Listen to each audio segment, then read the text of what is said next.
Labour's Section 28. Hey, let's have a look at the draft Conversion Practices Bill. Shall we do principally a legal reaction? Crazy bit of work.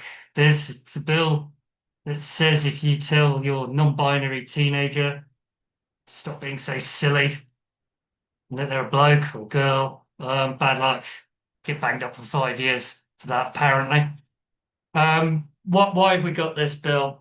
Well, we've got it because the government are on the back foot in this area because they're stuck with four women. Scotland, they desperately need something to please Stonewall and that lobby, despite the fact, as Malcolm Clark points out in this 2024 article from Spiked, there's actually very little evidence that conversion therapy goes on in this country. There was a half-baked survey in 2017. It was just sort of self-reported stuff handed out at Pride. Then Coventry University scraped around, desperately tried to find some people who'd been converted, couldn't find many. Until I think Malcolm concludes, there you go, look, yeah, 3 years. Three people, sorry, in 20 years is what they found in this country. It's a real pressing problem. It's been going since Theresa May, this stuff, right? It does beg the question, doesn't it? If this was genuinely happening, right? If people were getting electrodes attached to them and all that kind of stuff, would we really have let it go on for, I mean, in Britain, of course, there's a significant number of prime ministers since that time. There is, of course, as you will know, a pressing and obvious example of gay conversion therapy. That's what goes on down the gender abattoirs. Here's a clinician, the Tavistock, saying it feels like gay conversion therapy. I would suggest it feels like that because it is. 80 to 90% of the cohort are gay, lesbian, same-sex attracted in the 2012 patient survey. Over 30% of them are autistic compared to 2% of the population. But it's only those kids that have gender identities. Not straight kids do for some reason, but apparently that's not conversion therapy. And the government's just decided to chemically castrate 200 more kids with their puberty blocker trial. Ironically, the same drug they gave Alan Turing back when they subjected him to gay conversion. Of course, government don't want to do anything about this. They want to cheer this on. And what they want to do with this charming piece of legislation here is if you try and stop your kid going down that pathway, you're going to get prosecuted for it. Let's have a look, just examine this incredible piece of drafting, shall we? So what's conversion practice? Well, a conversion practice it apparently is any conduct, anything, right? It's not like an ABH where you have to cause harm that is more than transient or trifling. That's the definition of an ABH, Section 47, the Offence Against Person Act. It's not a GBH where you have to cause really serious harm. That's what grievous bodily harm means in law. It's going to be anything, absolutely anything. You have to intend to cause someone, I don't know, to have a different sexual orientation. So to cause, you have to intend that someone should go from gay to straight, or that they should believe themselves to be straight. Any conduct, hey, that's wide. So that's the sexual orientation bit. Then perhaps the more obviously problematic bit, same elements of the offence is what we would call them here. You have to cause someone to have or not have a transgender identity, or to believe they do or they don't. So if you say to your lesbian daughter, I do not think that you do have this transgender identity. I think you should just grow up and be happy, well-adjusted lesbian, heaven forbid.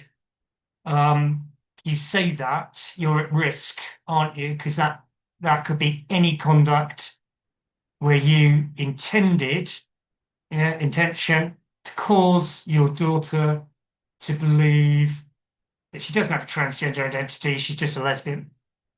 Bang. This is quite serious, this puts parents in quite a lot of danger. Not doctors, that we'll come to them in a moment. Doctors get a carve out. No wonder Hilary Cass was pleased with this, good old Baroness Cass. All right, so let's just focus on the any conduct bit. Well, what does that mean? Well, Section 5 says, it could be anything, just anything. You just look at everything in the case. That's helpful. And then we've got a sort of checklist in section 6 of the sorts of things it could be, but it's not confined to. And that's pretty wide. I mean, the stuff at the top, words of a sexual nature. So that's like corrective rape, I guess, and stuff like that. Violence, controlling, coercive. So those are all pretty obviously stuff that we criminalize anyway. But I mean, it's a bit weird, isn't it? Like behavior of a sexual nature, rape, for example, right? Rape's got a maximum of life imprisonment. And as we can see on this, it's got 5. So why wouldn't you just charge the rape? I think Section 3 sexual assault's got a longer maximum as well. That's just like touching and stuff. Why would you charge this if there was sexual conduct? Just on this point, right? It is a bit weird, isn't it? All these MPs banging on like they're Julie Bindel or Fred Sargent or something, saying this is the worst thing, it ruins lives, but we'll give it a maximum sentence lower than VAT fraud. I mean, it's odd, this, isn't it? Really odd. I think that tells you that MP's a bit worried about this, a bit worried about what could happen with this. Anyway, D&E in section 6 on conduct are the worrying ones. Economic pressure and psychological or emotional pressure.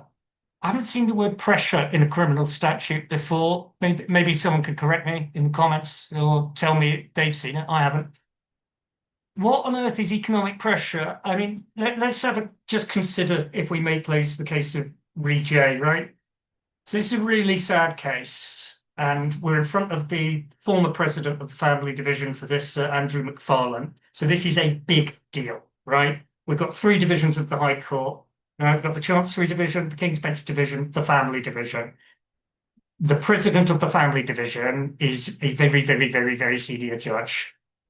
What's this case about? Well, it's about mum and dad who are at war, and it's really tragic, this case. There's a girl in this case who's very vulnerable.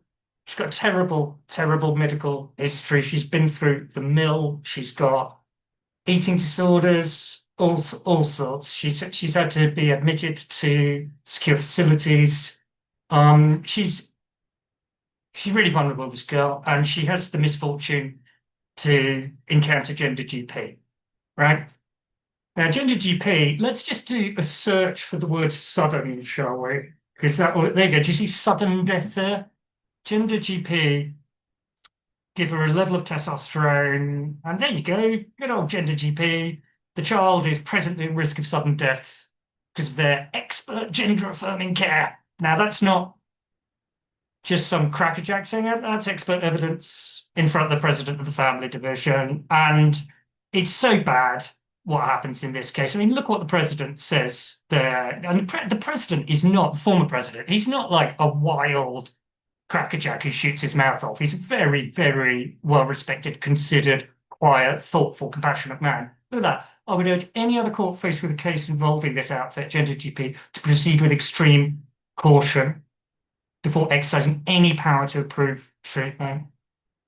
Like, family courts don't normally say that stuff. And the president, I don't think I've ever seen the president speak like that about an outfit. He's obviously worried as hell because he doesn't say that kind of stuff. But let's just go back to the father for a minute, right? In this case, right? So the father's trying to stop, as we can see in this paragraph 3, right? He's trying to stop the cross-sex hormones, but the mum wants the child to take cross-sex hormones. But let's just go back to our practices statute, right? Let's say the dad won't pay for them. So in theory, that wasn't a problem in this case, but let's just say that was the problem. That's economic pressure, isn't it? What if he goes to court? Is that emotional pressure? He exercises, not so much rights, but his duties as a dad to look after this child. Is that emotional pressure that qualifies as, quote, any conduct where he had the intention of causing his daughter to believe that she's not a bloke and that she doesn't need potentially fatal doses of test? I mean, this is mad. I can't believe, I'm in my late 40s. It's 30 degrees in London. I'm a middle-aged homosexual, and here I am saying, maybe Labour Party, don't prosecute the dad. maybe don't. Maybe don't sling him in jail for 5 years because he's trying to stop his daughter getting killed by a fatal dose of testosterone. Maybe that's a reasonable point of view. This is wide as hell, this stuff. But anyway, um, what is a transgender identity? That's the next thing. This is incredible. We see that in subsection 8 here, right? Do you see these words here? Not limited to, right? This bill provides a definition, but then it basically says could be anything though. Just ignore the definition. It's not limited to this. Because it tries to do a sneaky little bait and switch, I think, because what it's quoting here, it's nicked that from the Equality Act. Good old Equality Act. God, I'm sick of the Equality Act. So it's nicked the word transsexual and the Section 7 data characteristic, and it's put them into the statute. But then it said it could be anything. So, I mean, what the hell are you doing, MPs? And then that gem, it can include someone who says that they're not a bloke or a woman. So if I commit any act intending to say to my stroppy teenage son who tells me he's non-binary, you're a bloke, stop being stupid. Potentially I get nicked for that. And also just remember, cops, as we know, cops don't always get the law right. Okay, how many people have we encountered politically who've ended up on the wrong end of a warrant or a voluntary interview, right? Because the cops who have been trained by Stonewall and then hand a file to the CPS who have been trained by Stonewall to then prosecute the dad in Rejay. It's quite worrying, isn't it? So if you're doctor there, if you're a doctor, you can sit in your surgery and say to, like the poor girl in Rejay, you can say, I really don't think you should be taking this testosterone because it might kill you. You're fine, unless you are carrying out your professional duties to a standard that falls far below the relevant standards. Now, they've stolen far below from the Road Traffic Act because they nicked it from dangerous driving, would you believe it? Because you drive dangerously if the standard of your driving is far below what you'd expect of a competent and careful driver. So if you doctor in a way that a bloke causing a car crash might, if you have that standard, then you can be prosecuted. But most doctors, and as Hakeem said on Twitter today, I think most doctors will look at this and say, well, I don't fancy being prosecuted. I think I'll move out of this area, actually. There's other areas where you can deal with people who've got all sorts of problems. But if your standard of care falls below, you end up at the GMC rather than a prison cell.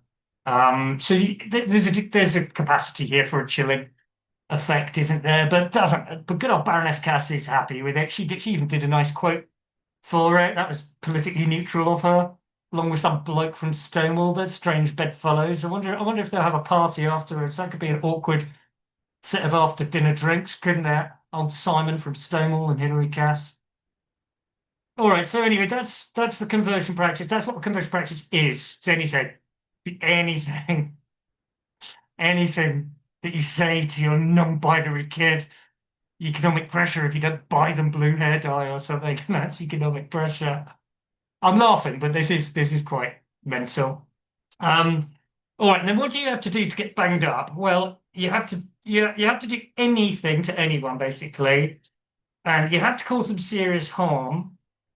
So that's almost like an ABH type standard, sort of. But then forget serious harm, because it's enough actually that you cause them serious alarm or distress. The alarm or distress, though, has to have a substantial adverse effect on their day-to-day activities. But you can see, can't you, with a teenager who's very depressed, being serious for a moment. I shouldn't make light of this. There are kids who are desperately, desperately depressed and mixed up with this manufactured illness that we have given them as a generation. there are children who routinely turn up at JIDs and other places, and all they want are puberty blockers because that they've been told online that that's the cure to all their problems, right? So of course they want that. And if you say no to that child, that probably does have a substantial adverse effect on their day-to-day activities. They probably are very depressed and very upset about that. And I'll tell you something, when you said no, they were probably a bit alarmed, seriously alarmed, and they were probably seriously distressed. Whoa, that's pretty wide. I don't I don't see how you parent a child going through gender distress with this statute. I don't, because I just think anything you say around the dinner table could land you in a problem here. And there's going to be, we know, Stonewall could be all over this. They won't wait for the first prosecution. They'll love it. They'll love it. And then there'll be some nutter at the school who goes along with it. And there'll be some copper who's the LGBT champion. And, some CPS won't. And suddenly you can't parent. Your Article 8 of the European Convention on Human Rights, which normally I'm not a fan of, because normally I think it causes problems, but it is supposed to protect private and family life. How do you parent in this situation? The harm threshold is very, very low, and it can be anything. And it's not my wheelhouse. How much of what is said down the local Catholic church or mosque, synagogue, is going to contravene this? Like, can you teach like strict interpretations of the Quran or the Torah or the Old Testament, the Bible? Has that article been considered at all? Not clear to me that it has. It's just extraordinary incursion here. And why is it that parents don't have the same protection as doctors?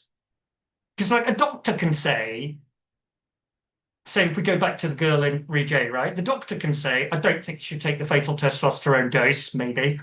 And the doctor's fine, because that doesn't fall far below caste standards. But if the dad repeats it outside, there's no protection for dad. He hasn't got a Section 3 to protect him. This is a little concerning, isn't it? And then you've got this weird thing. They've made it what we call an either way offence. So apparently you can go to the magistrates for this, right? So the magistrates is like knockabout, common assault, Section 4, bit minor, pub violence, bit of that sort of stuff. But this is life ruining and really serious, but at the same time the magistrates can try it. What? The magistrates are the place that deals with you if you don't pay your TV license. Or you can go up on indictment, and as I've remarked, you can get a sentence less that would be available on a VAT fraud. VAT fraudsters are worse than conversion therapists. It's bad. It's just, I hate it when people who don't know about crime try and draft criminal statutes. And this has come from the Equalities lot, hasn't it? Because they've stitched together, like there's a bit of an Equality Act, there's a bit of the Controlling Coercive Behaviour Act, there's even a bit of dangerous driving in there. This is a mess, isn't it? All right. Then we've got an act in 3 that extends the territorial jurisdiction of the offence worldwide. It's quite unusual, that. I think the last time I saw that was in the Proceeds of Crime Act. Bit wide. And then courts can make orders. It appears to be both civil and criminal courts can make orders, and the orders are basically court can do anything. Just do anything. There you go. It can contain any term you like. Anything. Just like have an order. Put whatever you like in it. There's no rules at all. And if you breach the order, you get banged up for that. But the breach of the order, you only get banged up for 2 years, I think it is, which is interesting, you might think. Yeah, there you go. If you breach an order, there you go, look at that. So you get banged up for 2 years for doing something that should get you 5 years. Who's writing this stuff? Like, is it Larry the Cat in Downing Street? Um, what else have we got apart from bonkers orders? Oh yeah, you can do companies for it as well, and I mean, I defer to a civil lawyer, but a body corporate, that's quite a lot of things, isn't it? It certainly would be a private school, wouldn't it? That would be a body corporate managed by a governing body. I don't know. Someone who does civil law, tell me. I think that's quite wide. And look at this. You commit the offence not by enacting conversion therapy, right? You commit the offence if you fail to take reasonable steps to prevent it. They've stolen that from the Bribery Act. There's an offence of failing to prevent corruption, basically, and bribery. That's wide. That's really wide. Look at that. You could be your director, manager, partner, your governing body could all be on the hook for failing to take reasonable steps. For what? Reasonable steps to stop what? Oh, that's right, to stop any conduct at all, that might suppress, in the case of the transgender identity, just anything, just absolutely anything, because of course, as we remember, a transgender identity, according to this statute, can just be any old thing, just anything. Look at that sneaky attempt to get around 4 women Scotland and create a third sex. The Supreme Court said like twice, 3 times now that non-binary doesn't exist, but the Labour Party seems to think that it does. So yeah, there you go. I guess that's what I wanted to say about it. I have done this with more levity. I thought I'd be a bit angrier, actually. I think I've gone through the anger stage of this. This is a very, very dangerous piece of legislation, and I think the parent aspect is the one that is bothering me the most at the moment, and it really is the Rejay sort of situation that I'm concerned about. I think this exposes parents to a wholesale violation of their Article 8 rights, and I think it has the potential to turn children against parents, which is pretty ugly. You can't just legislate for this stuff and pretend the Tavistock didn't happen. Everyone in government seems to want to forget about that, right? Um, I'm afraid it is the reality, though. Say this to any member of the government watching this. Bridget, if you're out there, love, this one's for you. We're not going to forget about the Tavistock. We're not going to let you treat parents like this. You've got to stop lumping gay people in with transgender issues. You've really got to stop it, because sometimes, whatever Stone will say, our political objectives are irreconcilable, right? And that's especially true when we've got a situation where clinicians at the Tavistock were joking, soon there'll be no gay people left. How they laughed. What a fun day at work that must have been for the ghouls at Tavistock. What a laugh around the water cooler. All these gay kids. Ha ha ha.